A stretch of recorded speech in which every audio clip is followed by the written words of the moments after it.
When Joseph was born, Jacob said to Laban, "Send me home. I must provide for my own house." But Laban resisted. He had learned by divination that his prosperity came through Jacob. The blessing of Abraham's God was enriching a household that still bowed to other gods. So they struck a deal. Jacob would take the speckled and spotted animals. Laban kept the rest.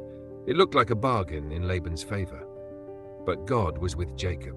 The flock of the marked ones multiplied. Jacob grew strong. Laban's scheme collapsed. The weaker, despised animals became the carriers of inheritance. The spotted ones bore the covenant blessing. This was more than clever breeding. It was divine justice. Laban had consumed Jacob's strength, sold his daughters for profit, and tried to chain the blessing to his house. But God overturned his selfishness. The blessing would not remain in a foreign land under the power of other Elohim. This was prophetic. Just as Pharaoh would later cling to Israel for the prosperity they brought, so Laban clung to Jacob. But God would deliver his people out with abundance.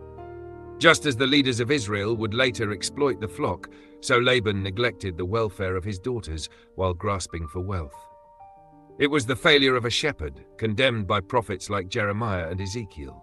And just as Christ would bear stripes to bring salvation, so Jacob's inheritance flowed through the spotted flock, the marked and despised, chosen by God to reveal his strength in weakness. Jacob's cleverness was not the cause. God's providence was. Through weakness, through injustice overturned, through blessing given in a hostile land, God showed himself faithful. The flocks increased, so did the tension.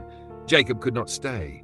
This was not his land, not his gods, not his inheritance. The covenant heir must return to the land of promise, and soon God himself would call him out.